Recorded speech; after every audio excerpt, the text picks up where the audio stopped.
بسم اللہ الرحمن الرحیم اللہ ولی الذین آمنوا یخرجهم من الظلمات إلى النور والذین كفروا أولیاؤهم الطاغوت يخرجونهم من النور إلى الظلمات. الحمد لله رب العالمين والصلاة والسلام على سيد المرسلين وعلى آله وصحبه أجمعين ومن تبعهم بإحسان إلى يوم الدين. أعوذ بالله من الشيطان الرجيم. بسم الله الرحمن الرحيم. براءة من الله ورسوله إلى الذين عاهدتم من المشركين. محترم حاضرین، آج کے درس میں ہمارے سامنے سورۃ التوبہ ہے، سورہ توبہ، اور اس کا توبہ کے ساتھ ایک مشہور نام سورہ براءہ ہے۔ اس کے اور بھی متعدد نام ہیں۔ سورہ توبہ اس لیے کہ اس میں اللہ تبارک و تعالیٰ نے متعدد مقامات پر اہل شرک اور پھر منافقین اور اہل کتاب اور خود مسلمانوں کو جگہ جگہ کئی مقام پر توبہ کی طرف دعوت دی ہے، اور اس سورہ مبارکہ میں بعض مسلمانوں سے جو خطا ہو گئی تھی اور ان کا بائیکاٹ کیا گیا، اللہ رب العالمین کے ذمے ان کا معاملہ کیا گیا، ان کی قبولیت توبہ کا تذکرہ ہے، ان کے توبہ قبول کیے جانے کی خوشخبری اللہ تبارک و تعالیٰ نے سنائی، اعلان کیا۔ ان اعتبارات سے اس سورہ کا نام سورہ توبہ ہے۔ دوسرا نام اس کا ہے سورہ براءہ، اس لیے کہ سورت کے آغاز ہی سے مشرکین سے براءت کا اظہار کیا گیا ہے۔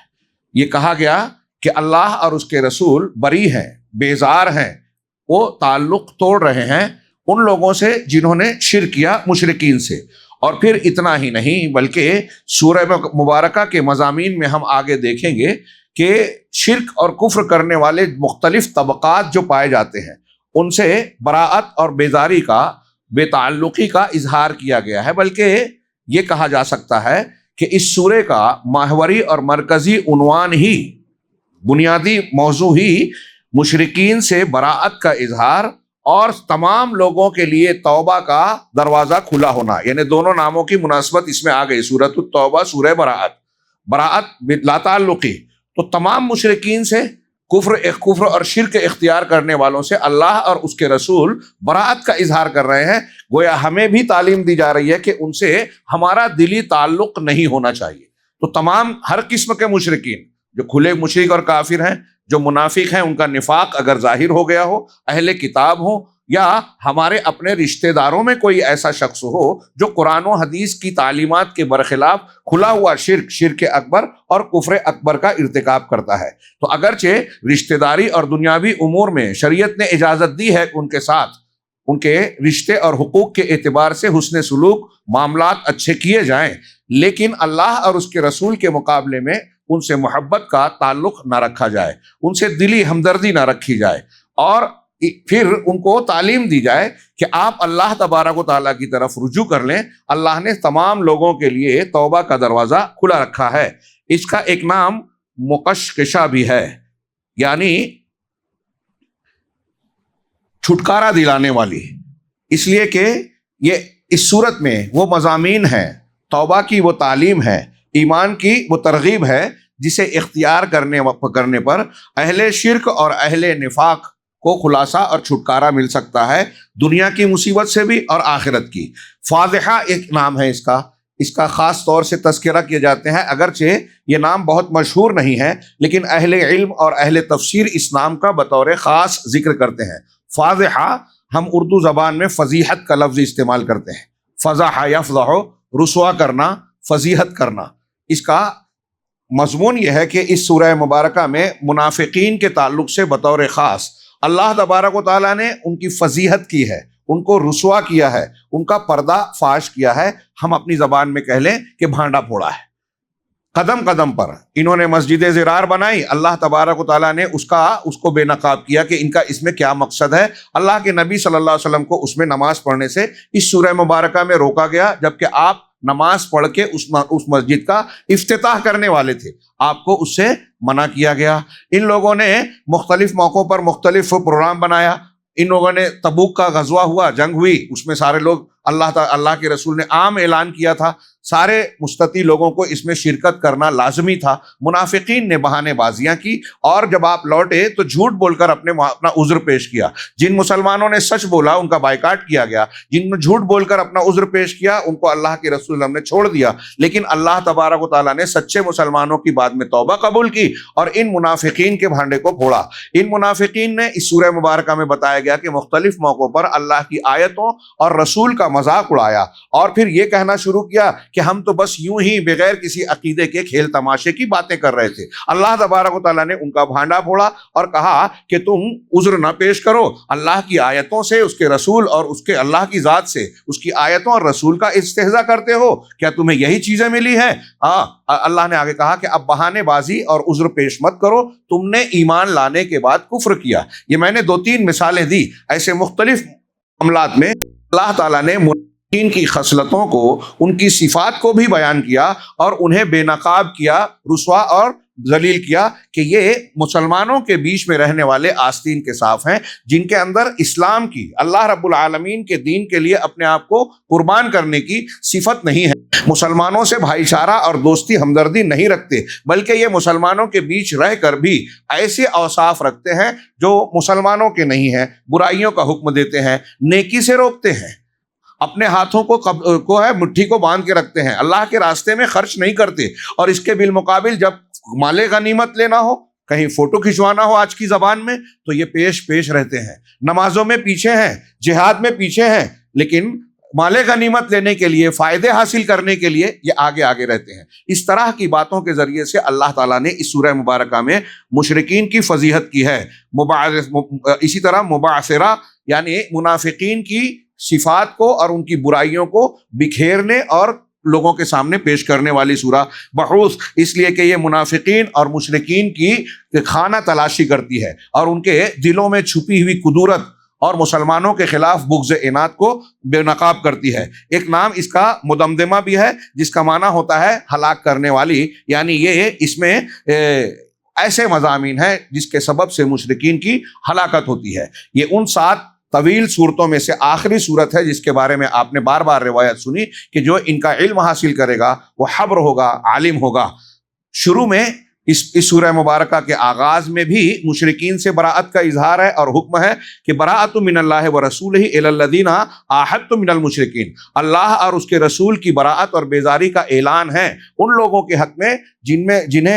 جن سے تم نے، مشرکین میں سے جن لوگوں سے عہد و پیمان کیا ہے۔ فَإِذَا انْسَلَخَ الْأَشْهُرُ الْحُرُمُ، جب اشہر حرم گزر جائیں، فَاقْتُلُوا الْمُشْرِكِينَ حَيْثُ وَجَدْتُمُوهُمْ، تو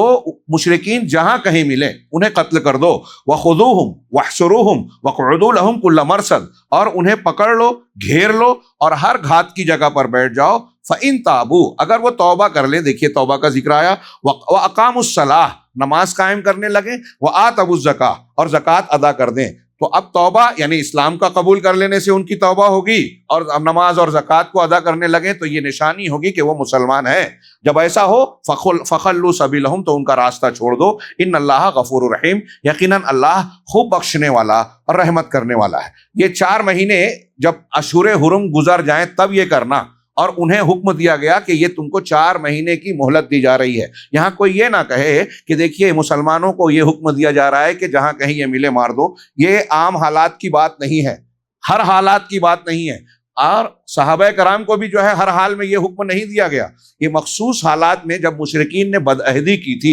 مسلمانوں کے ساتھ غدر کیا تھا، دھوکہ کیا تھا، اس خاص حالت میں یہ حکم دیا گیا۔ اور پھر مسجد حرام اور کعبۃ اللہ کو، مکۃ المکرمہ کو نہ شرک کی نجاست سے پاک کرنے کا یہ حکم دیا گیا۔ 9 ہجری میں اللہ کے رسول صلی اللہ علیہ وسلم نے یہ آیتیں نازل ہو چکی جب، تو حضرت ابوبکر صدیق رضی اللہ تعالیٰ عنہ کو، اور بعد میں ان آیتوں کو دے کر حضرت علی رضی اللہ تعالیٰ عنہ کو بھیجا اور کہا کہ مکہ میں حج کے موقع پر یہ اعلان کر دیا جائے۔ اس سال آپ نے حج نہیں کیا، اس لیے کہ اس سال وہاں مشرکین بھی موجود تھے۔ اس کے اگلے سال آپ نے حج کیا، اس لیے کہ اب مکہ کو شرک کی آلائش و گندگی سے بالکل صاف کر دیا گیا تھا، اور آپ نے جب حج کیا تو آپ کے ساتھ صحابہ کرام کی 1 لاکھ سے زیادہ کی تعداد شریک حج تھی۔ چنانچہ حضرت ابوبکر صدیق اور حضرت علی نے رضی اللہ عنہما ان لوگوں نے اس موقع پر 9 ہجری کے حج کے موقع پر صاف صاف اعلان کر دیا ان آیتوں سے، اور آگے کی آیتوں میں ہے انما المشرکون نجس فلا یقربوا المسجد الحرام بعد عامہم ھذا، کہ مشرکین نجس ہیں، شرک کی گندگی رکھتے ہیں، اس لیے اب اس سال کے بعد وہ مسجد حرام کے قریب نہ آئیں۔ اب انہیں یہاں سے نکالا جا رہا ہے۔ حرمین کو شرک کی نجاست سے اور مشرکین کے رہائش سے پاک صاف کر دیا گیا۔ کسی مصلحت کے تحت ان کے آنے جانے کا مسئلہ الگ ہوگا۔ اہل علم نے بعض دلیلوں کی بنیاد پر نبی کریم صلی اللہ علیہ وسلم کے عمل سے استدلال کرتے ہوئے اس کی اجازت دی ہے۔ تو شروع میں بھی مشرکین سے براءت کا کھلا اعلان کیا گیا، اس سے متعلق احکامات بیان کیے گئے، اور سورہ توبہ کی بالکل آخری آیت میں بھی کہا فَإِن تَوَلَّوْا فَقُلْ حَسْبِيَ اللَّهُ، اگر یہ پیٹھ پھیرتے ہیں، باتیں مانتے نہیں ہیں، دعوت قبول نہیں کرتے، تو پھر آپ کہیے حسبی اللہ، اللہ میرے لیے کافی ہے، لا الہ الا ہو، اس کے سوا کوئی عبادت کے لائق ہے ہی نہیں، علیہ توکل، تو میرا بھروسہ توکل، میں اسی پر توکل کرتا ہوں، کسی اور پر نہیں، وہ رب العرش العظیم، اور وہ عرش عظیم کا مالک ہے۔ مشرکین کے اعراض پر آپ یہ بیان کریں۔ ہاں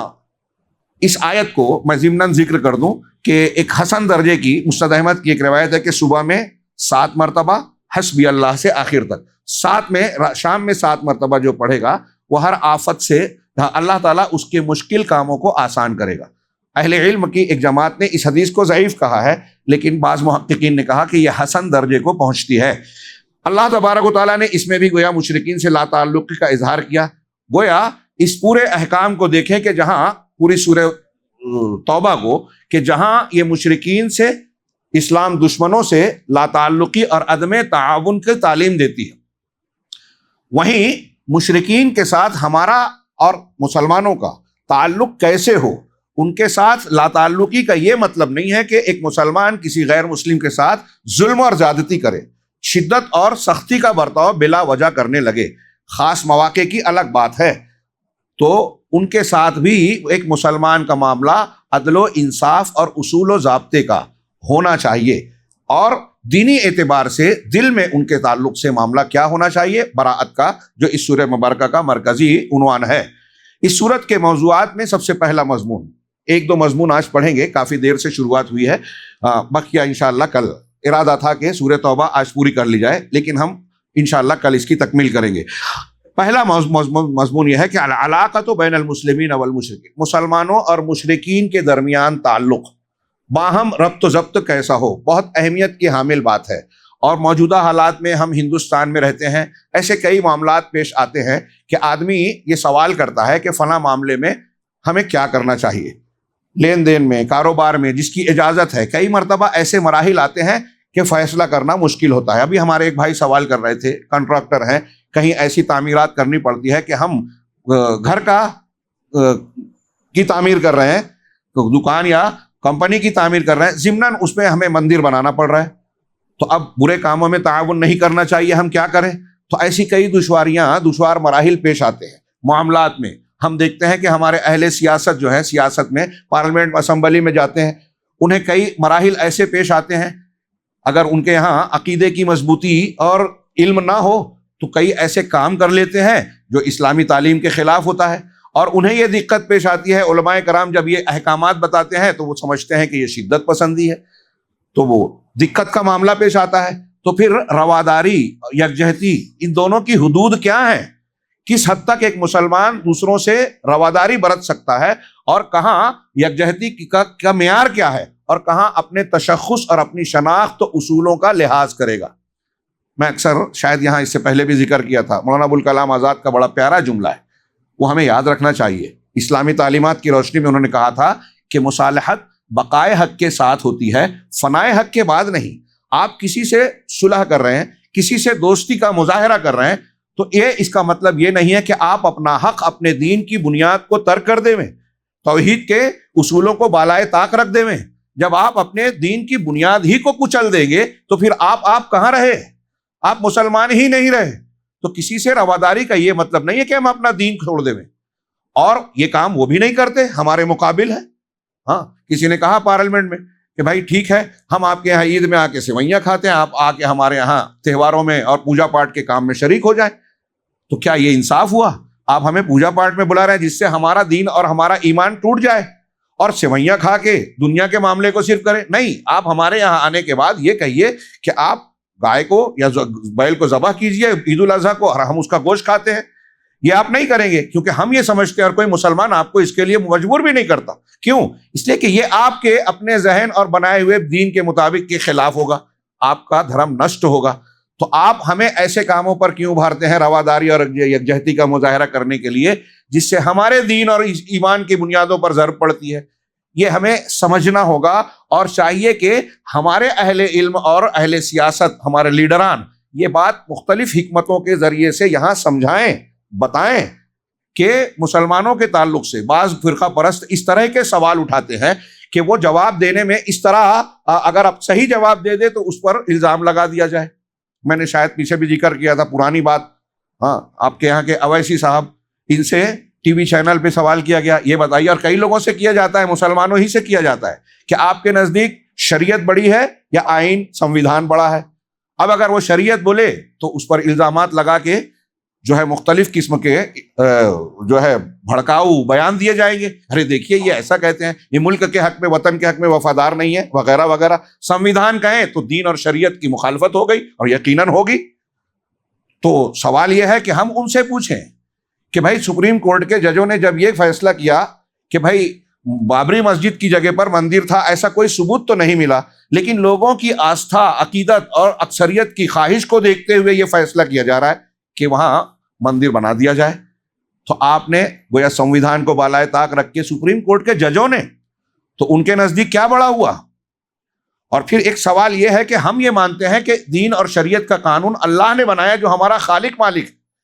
اور سنویدھان انسانوں نے بنایا ہے جس کو لوگوں نے چنا ہے، اور اس میں بہت سارے لوگ سب کے سب اہل علم ہے بھی نہیں، تو ان کا حق بڑا ہے کہ اس کا جس نے ہم کو پیدا کیا، تو ہر چیز کو اس کے مقام پر رکھا جائے، اس کے مقابلے میں نہ رکھا جائے۔ اب ایک بات یہاں ہمیں یہ سمجھانی پڑے گی کہ اللہ رب العالمین کا جو حق ہے وہ ہم کسی کو نہیں دے سکتے، اللہ نے رسول کا جو حق مقرر کیا ہے وہ ہم کسی کو نہیں دے سکتے۔ اب ہمیں یہ بتانا ہے کہ ماں باپ دنیاوی اعتبار سے ہمارے نزدیک سب سے محترم ہے، آپ کے یہاں بھی ہیں، ماں باپ کا ہم احترام کرتے ہیں، ان کی خدمت کرتے ہیں، ان کے تقدس کو بحال سمجھتے ہیں، لیکن سارے مقام و مرتبے کے باوجود ہم ماں باپ کو پوجا اور عبادت کے لائق نہیں سمجھتے۔ اب ہم یہ کہتے ہیں کہ ہم اپنے ماں باپ کا پیر نہیں چھوتے، ہم اپنے ماں باپ کے سامنے پیشانی نہیں رگڑتے، ان کو عبادت کے لائق نہیں سمجھتے، تو کوئی یہ کہہ سکتا ہے کہ آپ ماں باپ سے محبت بھی نہیں کرتے؟ نہیں، ہم کرتے ہیں۔ تو ایسا ہی ہم وطن سے محبت کرتے ہیں، ملک سے محبت کرتے ہیں، اور ملک کے ان اصولوں کو جو بالکل درست ہیں اس کے مخالفت کرنا جائز نہیں سمجھتے، کیونکہ وہ شریعت کے تابع ہے۔ لیکن اگر شریعت کے خلاف ہو تو ہمارے نزدیک اللہ رب العالمین کا قانون افضل ہے۔ ماں باپ اگر ہمیں کہیں کہ شرک کرو، ہم نہیں کر سکتے ان کے سارے احترام کے باوجود۔ یہ بات اچھے ڈھنگ سے ہمیں اس ہندوستان میں جہاں ہم رہتے ہیں اور جو مسلمان جہاں رہتے ہیں انہیں سمجھ کر اپنے مقابل کو سمجھانا ضروری ہے، لیکن اس سلسلے میں بڑی کوتاہیاں پائی گئی ہیں۔ لیکن اور وہاں کوتاہیوں کا معاملہ یہ بھی ہے کہ ہم نے خود پہلے مسئلے کو سمجھا نہیں ہے، اسی لیے ہم دیکھتے ہیں کہ مسلمانوں میں بھی خود رویے کا افراط و تفریط نظر آتا ہے۔ یہاں پہلا مضمون کہ مسلمانوں کا غیر مسلموں سے، مشرکوں سے کیسا تعلق ہونا چاہیے، تو پہلی آیت کے ساتھ ساتھ میں ایک آیت جوڑ رہا ہوں، غیر مسلموں کو آپ سمجھا سکتے ہیں کہ دیکھیے ہمارے پروردگار کا تو یہاں تک حکم ہے، قل ان کان آباؤکم وابناؤکم واخوانکم وازواجکم وعشیرتکم واموال اقترفتموها وتجارۃ تخشون کسادها احب الیکم من اللہ ورسولہ وجہاد فی سبیلہ فتربصوا حتی یأتی اللہ بامرہ۔ یاد کر لیں یہ آیت کہ اللہ ہم کو یہ کہہ رہا ہے کہ اگر تمہارے باپ دادا، ابا امی، دادا پردادا، نانا پرنانا، اگر تمہارے باپ دادا اور ابناءکم اور تمہارے بال بچے، بیٹا پوتا بیٹی، نواسا نواسی، جو بھی ہوں تمہارے آل اولاد، واخوانکم اور تمہارے بھائی بند رشتہ دار جو بھی ہیں بھائی بند، وازواجکم اور تمہاری بیویاں یا تمہارے شوہر، عورتوں کے لیے شوہر، مردوں کے لیے بیویاں، وعشیرتکم، اور تمہارا خاندان، تمہارا گھر بار، قبیلہ، خاندان، واموال اقترفتموہا، اور وہ مال جو تم نے کمایا ہے، وتجارت تخشون کسادہا، اور تمہاری وہ تجارت جس کی کساد بازاری یا مندی سے تم کو ڈر لگتا ہے کہ ہمارا بزنس ٹھپ نہ پڑ جائے، ہاں، ومساکن ترضونہا، اور تمہارے وہ گھر جسے تم پسند کرتے ہو۔ یہ 8 چیزوں کا ذکر ہے۔ ہر انسان کو فطری طور سے ان 8 چیزوں سے محبت ہوتی ہے، ایکسیپشن کوئی وجہ سے ہو جاتا ہے، لیکن یہ 8 چیزیں ایسی ہیں، رشتہ و پیوند کا جو ذکر کیا، اور گھر بار، اور تجارت، اور مال دولت جو کمائی ہوئی ہے، یہ چیزیں انسان کو محبوب ہوتی ہیں۔ لیکن اللہ نے کہا کہ اگر یہ 8 چیزیں احب الیکم، تمہارے نزدیک زیادہ محبوب ہوں، من اللہ، اللہ سے، ورسول ہی، رسول سے، وجہاد فی سبیلہ، اس کے رسول سے اور اس کے راستے میں جہاد کرنے سے، اگر یہ زیادہ محبوب ہیں تمہارے نزدیک، فتربصوا، تو انتظار کرو، حتی یأتی اللہ بامرہ، یہاں تک کہ اللہ اپنا عذاب لے آئے۔ کھلی اللہ کی طرف سے وعید ہے، دھمکی ہے، واللہ لا یہدی القوم الفاسقین، اللہ فاسق لوگوں کو، گنہگار لوگوں کو، نافرمانوں کو ہدایت نہیں دیتا۔ یہ ہم سے ہمارا رب اس سورہ مبارکہ میں کہہ رہا ہے کہ سگا باپ اگر ہے، ہاں، وہ اللہ سے زیادہ محبوب ہو گیا تو ہمارا ایمان سلامت نہیں ہے۔ تو سمویدھان اور اس کی بات آپ کر رہے ہیں، ہمارے نزدیک تو ہمارے ماں باپ سے بھی زیادہ محبوب اللہ ہے، اور ہونا پڑے گا، ورنہ ایمان ہی نہیں ہے، اللہ کا عذاب آئے گا۔ تو ایک یہ ہے۔ اس کے علاوہ اللہ تبارک و تعالیٰ نے سورہ کی جو پہلی آیت ہے اس میں براءت کا اظہار کیا کہ جو ان کے شرک کرنے والے ہیں ان سے ہمارے دل میں اور ان کے اعتقاد سے ہماری بے تعلقی ہونی چاہیے۔ سیدنا ابراہیم اور انبیاء کرام کے قصے میں اس بیزاری کا کھلا کھلا اعلان ہوتا تھا۔ اللہ تبارک و تعالیٰ نے کہا کہ الا الذین عاہدتم من المشرکین ثم لم ينقصوکم شیئا ولم یظہروا علیکم احدا، ان سے براءت کا اظہار تو کرنا ہے، لیکن اس کا یہ بھی مطلب نہیں ہے کہ ان سے کوئی عہد و پیمان اور تعلقات ہو گئے، ایگریمنٹ ہو گئے تو اس کو بھی پورا نہیں کرنا ہے۔ اللہ نے کہا مگر وہ مشرکین جن سے تم نے عہد و پیمان کیا ہے، پھر انہوں نے عہد و پیمان کو اپنی طرف سے توڑا نہیں ہے، ہاں، اور کچھ بھی توڑا نہیں ہے، اور تمہارے خلاف کسی دشمن کی مدد بھی نہیں کی۔ ایسے بھی ہوتا ہے نا کہ بھائی کچھ لوگ ہوتے ہیں دشمن ہو رہا ہے تو اندر سے ہم اس کی مدد کر رہے ہیں، تو ان مشرکین نے دوسروں کی مدد نہیں کی ہے، تو ان کے عہد و پیمان کو پورا کرو۔ اسی طریقے سے اللہ تبارک و تعالیٰ نے ان کو حق کی طرف دعوت دینے کی تعلیم دی، اور ایسے موقع اور مقامات ہوں جب وہ تم کو فرصت ملے تو ان کو دعوت و تبلیغ دو۔ اگر کوئی مشرک تم سے مل رہا ہے، موقع مل رہا ہے، تو اسے دین سکھاؤ، دعوت و تبلیغ دو۔ ہاں، اس سلسلے میں آیت نمبر 6، آیت نمبر 12 سے 14، اور پھر اس کے بعد ان کو امان دینے کا ذکر آیت نمبر 6 میں ہی موجود ہے۔ اللہ تعالیٰ نے فرمایا وَإِنْ أَحَدٌ مِّنَ الْمُشْرِكِينَ، کہ اگر کوئی مشرک آپ سے پناہ مانگ رہا ہے تو اس کو پناہ دے دو، اپنے یہاں جگہ دے دو کہ ہاں میرے یہاں رہیے۔ اللہ نے فرمایا وَإِنْ أَحَدٌ مِّنَ الْمُشْرِكِينَ اسْتَجَارَكَ فَأَجِرْهُ، اگر کوئی مشرک تم سے پناہ طلب کرے تو اسے پناہ دے دو، حتی یسمع کلام اللہ، یہاں تک کہ وہ اللہ کا کلام سن لے وے، اللہ کا کلام سن لے وے۔ مسجد کے پیغام میں آپ نے ایک واقعہ سنا ہوگا، حضرت ثمامہ بن عسال اپنے قوم کے سردار تھے، مسلمانوں سے، محمد صلی اللہ علیہ وسلم سے بڑی نفرت کرتے تھے، بہت اختصار کے ساتھ، غالباً بخاری میں ہے روایت اور واقعہ۔ صحابہ نے ان کو پکڑ کر اللہ کے رسول کے سامنے پیش کیا، ہاں، آپ نے مسجد نبوی کے ایک ستون سے انہیں باندھ کر قیدی بندی بنایا، اور پھر پوچھا کہ کیا تمہارا کہنا ہے؟ تو انہوں نے کہا کہ اگر احسان کرو گے تو احسان مند آدمی پر احسان کرو گے، یعنی جو آپ کے احسان کو مانے گا، اور اگر مقابلہ اور مخالفت کرو گے تو میں شدید مخالفت اور دشمنی رکھتا ہوں۔ اس طرح کے جوابات دیے۔ 3 دن تک آپ نے باندھے رکھا، کھانا پینا دیا، اچھا سلوک کیا، مسجد میں رکھا اور اس کو باندھا رکھا۔ تیسرے دن بھی جب انہوں نے یہی جواب دیا تو کہا کہ انہیں کھول دو، اور کہا کہ آپ آزاد ہو جا سکتے ہو۔ یہ وہاں سے نکلے، قریب کے کھیت میں گئے، وہاں پانی اور چشمہ موجود تھا، اس پانی سے غسل کیا اور واپس آ کر کہا کہ مجھے کلمہ پڑھائیے، میں اسلام میں داخل ہوتا ہوں۔ مسجد میں انہوں نے اللہ کا کلام سنا، نماز دیکھی۔ یہ مسجد کے فضائل میں ہاں اسے بیان کیا جا سکتا ہے اور کرنا چاہیے کہ مسجد اس طرح دعوت کا مرکز ہے۔ اس کا عمل دیکھ کر مسجد میں جو کچھ ہو رہا ہے، ایک مشرک نے دیکھا، مسلمانوں کے رویے کو دیکھا تو اللہ کے نبی صلی اللہ علیہ وسلم کے اخلاق کو دیکھا، جو بھی تعلیمات وہاں دی جاتی تھی، اور بطور خاص جو قرآن پڑھا جا رہا تھا، حتیٰ یسمع کلام اللہ، کہ آپ اس کو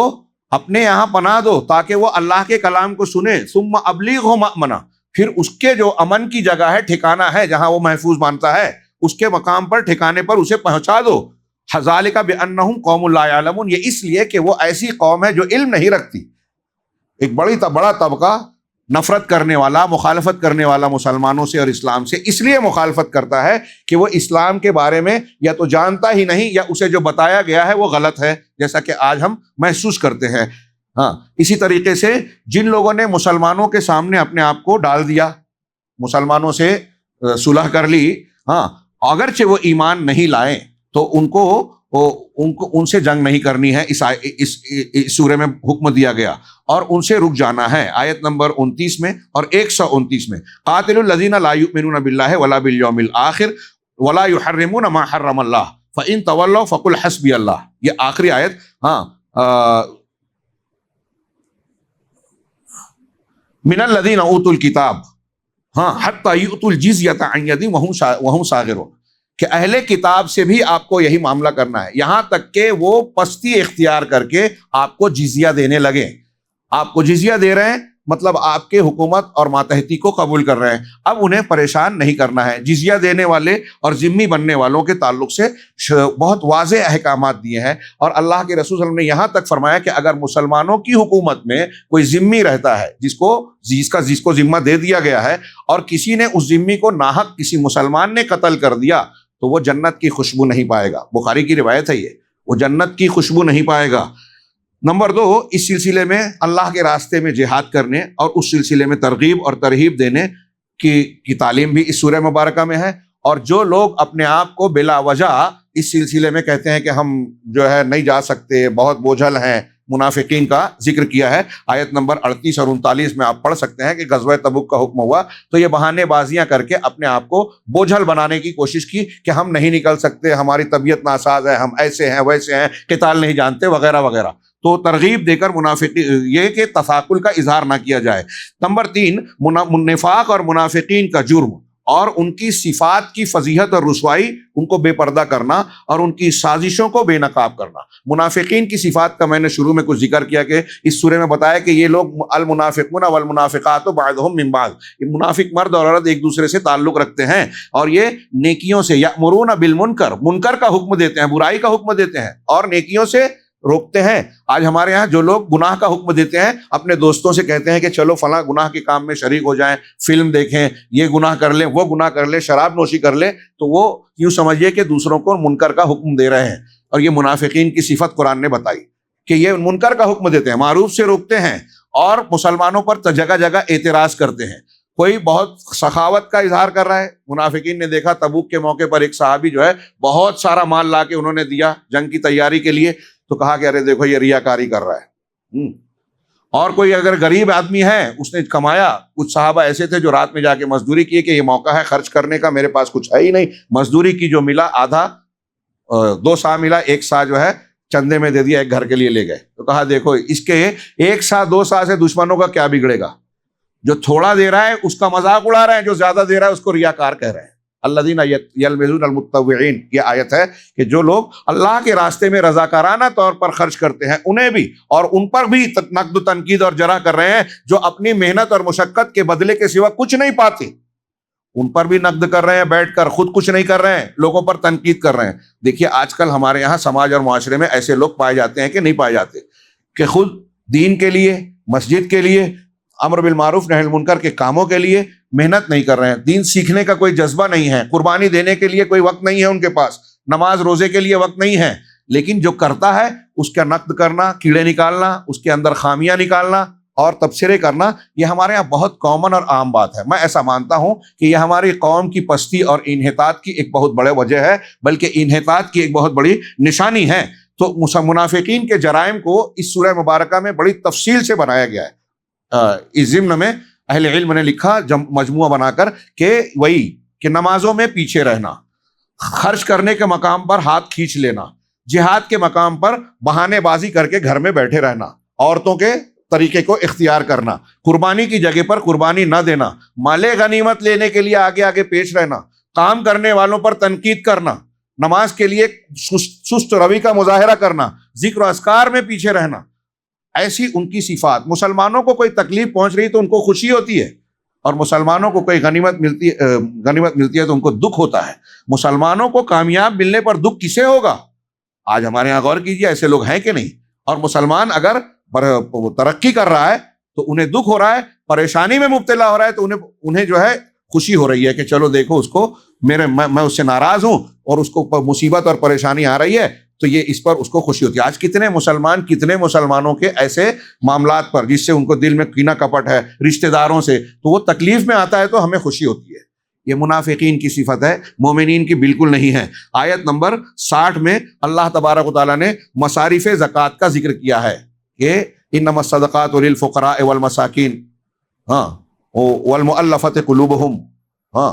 والعاملین علیہا، ہے نا، 8 مصارف بتائے ہیں کہ زکوٰۃ یقیناً صدقات، یہاں صدقات سے مراد زکوٰۃ ہے، فرض صدقہ زکوٰۃ ہے، تو زکوٰۃ صدقات کا حق فقراء کے لیے ہے، مساکین کے لیے ہے، تالیف قلب والوں کے لیے ہے، عاملین علیہا جو بیت المال کے کام کر رہے ہیں، چندہ وصولی کرنا، محنت کرنا، حساب کتاب کرنا، اس کو قاضی مقرر کرے گا، اس کو متعین کرے گا، اور وہ جو اللہ کے راستے میں جہاد کرتے ہیں۔ اب یہاں بڑا آج کل اختلاف چل رہا ہے، جہاد ہے یہ تو طے ہے، اب کچھ لوگ کہہ رہے ہیں کہ مدارس مساجد میں نہیں دیا جا سکتا، لیکن یہ محل نظر ہے، خاص طور سے ہندوستان جیسے ماحول میں جہاں حکومت بھی جو ہے مسلمانوں کے لیے مدارس پر نظر ڈالتی ہے اور اس کے راستے روکتی ہے۔ جو پہلے کے زمانہ تھا انگریزوں کے زمانے میں بہت ساری پراپرٹیز مدرسوں کو حاصل تھی، تو جو ولیم کیا نام تھا، لارڈ میکالے کی سفارشات کے بعد انگریزی حکومت نے بہت سارے مدارس کا چندہ جو حکومت دیتی تھی اسے بند کر دیا۔ بہت سارے وہ امداد جو مغلوں اور پہلے کے دور سے چلی آ رہی تھی وہ مدارس کو دینا بند کر دیا۔ پھر سفارشات کے نتیجے میں بہت ساری ان کی پراپرٹیز کو حکومت نے ضبط کر لیا، اور بعد میں حکومت کو مسلمانوں کے مدارس اور اسلامی معاملات کا دیکھنے کا سارا نظام جو ہے اس کا انحصار زکوٰۃ، صدقات اور خیرات پر ہو گیا۔ اب آج جو اوقاف حاصل ہیں مدارس کو، مساجد کو، ہماری نظر میں، یا لوگ کہتے ہیں صرف درگاہوں کی بات، درگاہوں کے پاس صرف نہیں ہے، ہمارے یہاں مسلمانوں کے یہاں ایک جذبہ پایا جاتا ہے کہ ہم اگر مر گئے تو کوئی ایسی چیز چھوڑ جائیں جو ہمارے اجر و ثواب کا باعث ہو، ہم اپنی گاڑی کمائی کو اللہ کے راستے میں اس طرح سے وقف کر دیں کہ لوگ اس سے فائدہ اٹھاتے رہیں ہمارے مرنے کے بعد بھی، اور اجر و ثواب ملتا رہے۔ اسی کو وقف کہتے ہیں کہ وہ نہ بیچا جائے گا نہ خریدا جائے گا، بلکہ سارے مسلمان اس سے استفادہ کر سکتے ہیں۔ جو وقف کرنے والے کی جو نیت اور وقف کا اعلان ہوگا اس کے مطابق اس کا نفاذ ہوگا۔ یہ مسجدیں بھی اوقاف کی زمین اور وقف کے طور پر بنتی ہیں، مدارس میں بھی، اور ان کی بہت ساری پراپرٹیز بھی، اس طرح کے سرائے اور بہت سارے قبرستان بھی ہوتے تھے۔ اب ان سے متعلق بھی قوانین ایسے بنائے جا رہے ہیں کہ مسلمانوں کی اوقاف پر بھی دوسروں کی نظر اور دوسروں کے قبضے کا راستہ کھل جائے۔ اس میں بڑے مسائل ہیں، تو اوقاف پر بھی نظر ہے۔ اور دوسری طرف سے یہ ہمارے ہاں کچھ لوگ شوشہ چھوڑ رہے ہیں کہ مدارس کے لیے زکوٰۃ نہیں ہوگی، یہ فی سبیل اللہ کا صرف یہ مطلب ہے۔ حالانکہ اللہ کے راستے میں جہاد، اب مشرکین سے تو آپ لڑائی کرتے ہیں ہتھیار سے، اللہ تعالیٰ نے اس سورہ میں کہا، غالباً اسی سورت میں آیت ہے کہ جاہد الکفار والمنافقین واغلظ علیہم، کہ کفار سے بھی جہاد کیجئے، منافقین سے بھی۔ منافقین جو آپ کے بیچ میں ہے صفوں میں، ان سے کیسے جہاد ہوگا؟ ان سے تو ہتھیار سے نہیں ہوگا، لڑائی سے نہیں ہوگا، ان سے دلائل سے ہوگا، ادلہ سے ہوگا، صلاحیت سے ہوگا، مناظرے سے ہوگا، بات چیت سے ہوگا۔ یہ کون کرے گا؟ یہ علماء کریں گے، اہل علم کریں گے، جن کی اس سلسلے میں تیاری ہے، جو صلاحیت ہے۔ یہ کہاں تیار ہوں گے؟ دینی مدارس میں۔ آپ دینی مدارس بند کر دیں تو علماء نہیں ملیں گے، اور جیسے جیسے علماء کی قلت ہوگی، قیامت کی نشانی بتائی گئی ہے، برائیاں عام ہوگی، علم کم ہوگا، برائیاں عام ہوتی جائے گی۔ اہل علم کا وجود مسلمانوں کے لیے بہت بڑی نعمت ہے، اور جب علماء اٹھ جائیں گے تو اللہ کے رسول نے کہا جاہلوں سے لوگ فتویٰ پوچھیں گے۔ جاہل سے مراد کون؟ جو اپنے آپ کو کوئی بھی ڈگری رکھتا ہو، قرآن حدیث اگر نہیں جانتا، فتویٰ دینے کی صلاحیت دلائل سے نہیں رکھتا، وہ جاہل ہے۔ فتویٰ دینے کے معاملے میں، دوسرے معاملے میں کتنا بڑا بھی عالم ہو، تو لوگ جاہلوں کو اپنا امام بنائیں گے، ان سے سوال کریں گے، سردار بنائیں گے، وہ پھر ان سے پوچھا جائے گا، سوال پوچھا جائے گا، فتویٰ پوچھا جائے گا، تو فافتوا بغیر علم، تو وہ بغیر علم کے فتویٰ دیں گے، خود گمراہ ہوں گے، فضلوا واضلوا، خود گمراہ ہوں گے اور لوگوں کو گمراہ کریں گے۔ تو یہ فتنوں کا دروازہ کھلے گا۔ مسلمانوں میں آج کتنے فتنے برپا ہیں، ہمارے وہ نوجوان جو مختلف قسم کی گمراہیوں، نئے نئے افکار اور مختلف لانچ کیے ہوئے جھوٹے مبلغین کے دھوکے میں آ رہے ہیں کہ ان کے اندر یہ صلاحیت ہے، ان کے اندر یہ خوبی ہے، وہ تو علماء کو چیلنج کرتا ہے، وہ حدیث کا نمبر بتا کے جو ہے وہ حوالے دیتا ہے۔ اس قسم کی کچھ باتوں سے متاثر ہو کے ان کے باطل کو بھی قبول کر رہے ہیں۔ اس کی بڑی وجہ یہ ہے کہ علماء کم ہیں، اور پھر اس سے بھی کم ہماری دین پر توجہ ہے۔ اسلامی تربیت دینے کا نظام ہم نے چھوڑ دیا۔ نبی کے طریقے پر ہمارے یہاں اب عقائد اور دین کی بنیادوں کو گھر گھر مسجد مسجد سکھایا نہیں جا رہا ہے۔ نتیجہ یہ ہے کہ ہمارے نوجوان، ہماری نسل جو ہے آسانی سے ہاتھ سے نکلتی ہے، پہلے بد اخلاقیوں اور دنیا کی جو ہے رنگینیوں کی طرف لپکتی ہے، یا پھر جو دیندار طبقہ ہے وہ غلط دین اور غلط منہج کی طرف چلے جاتے ہیں۔ ایک طبقہ دنیا کی طرف چلا جاتا ہے، ایک طرف دین کی طرف جو طبقہ ہے وہ غلط منہج کو اختیار کر لیتا ہے۔ چنانچہ اللہ تبارک و تعالیٰ نے جن مصارف کو بتایا ہے اس میں اس پر توسع، خیر یہ علماء کے درمیان کی گفتگو ہے جو میں نے تھوڑی سی چھیڑ دی، اس لیے کہ آج کل یہ بات آ رہی ہے اور عوام میں بھی کچھ لوگ کہنے لگے ہیں۔ تو اللہ تعالیٰ نے 10 مستحقین کا اس میں ذکر کیا ہے، اور ان مستحقین کے باہر زکوٰۃ نہیں دی جائے گی، اس میں اپنی تفصیلی باتیں جو ہے فقہ کی کتابوں میں بیان کی جاتی ہے۔ پانچواں اور آخری میں آج کے درس کے اعتبار سے یہ نقطہ بیان کروں، البیعۃ مع اللہ تعالی لتحقیق مقصد الخلافہ واعلاء دینہ سبحانہ، کہ اللہ تبارک و تعالیٰ کے ساتھ بیعت، بیعت خلیفہ کے ہاتھ پر جو بیعت ہوتی ہے اسلام لانے کی، یا حکومت کو، خلافت کو ماننے کی کہ آپ ہمارے امیر ہیں، یہ ایک بیعت ہوتی ہے۔ بیعت میں عہد و پیمان ہوتا ہے، لیکن لفظ جو ہے بیع سے بنا ہے، جس کا معنی ہوتا ہے لین دین، سودا۔ آپ جب کسی سے بیعت کر رہے ہیں تو گویا اپنے آپ کو اس کے حوالے کر رہے ہیں، بیچ رہے ہیں، اس عہد و پیمان کے عوض میں جو آپ اس سے کر رہے ہیں۔ اسلامی اعتبار سے میں ایک جملے میں صرف یہ کہہ کے آیت پڑھاؤں کہ جو بیعت ہمارے یہاں صوفیہ کے یہاں کرتے ہیں لوگ، پیر صاحب کے ہاتھ پہ جو بیعت کرتے ہیں، یہ بیعت بدعت ہے، اس کی کوئی شرعی حیثیت ہے ہی نہیں۔ اسلام میں جو بیعت ہے وہ حکومت اور حاکم کے لیے اب صرف ہو سکتی ہے۔ اللہ کے نبی صلی اللہ علیہ وسلم اسلام قبول کرنے والے سے اور حکومت کے معاملے میں صرف بیعت لیتے تھے۔ یہ جو بیعت ہے، یہ جو بھی اس کو بیان کرے کہ جو شخص بغیر کسی بیعت کے اور پیر کے بیعت کیے ہوئے مر گیا تو اس کی موت جاہلیت کی موت ہوگی، وہ عام صوفیوں یا پیروں کے لیے یہ بیعت نہیں ہے، بلکہ یہ حکام کے لیے ہے۔ اسلامی حکومت اگر ہے، حاکم اسلام ہے، تو اس کے ہاتھ پر بیعت کرنا لازم ہوگی۔ تو اس سے بات ہٹ کے یہاں میں یہ عرض کرنا چاہتا ہوں، اس کی تفصیل یہ بیان کی کہ اس سورے میں ایک آیت میں اللہ سے بیعت کا ذکر ہے، اپنے آپ کو بیچنے کا ذکر ہے۔ اللہ نے فرمایا ان اللہ اشتری من المؤمنین انفسهم واموالهم بان لهم الجنہ، اللہ نے مسلمانوں سے ان کے نفسوں کو، جان کو اور ان کے مال کو خرید لیا ہے۔ حالانکہ یہ جان اور مال بھی اللہ ہی کا دیا ہوا ہے، لیکن اس کا کرم دیکھیے کہ جو ہمیں دیا ہے وہ ہماری ملکیت کی طرح کہہ رہا ہے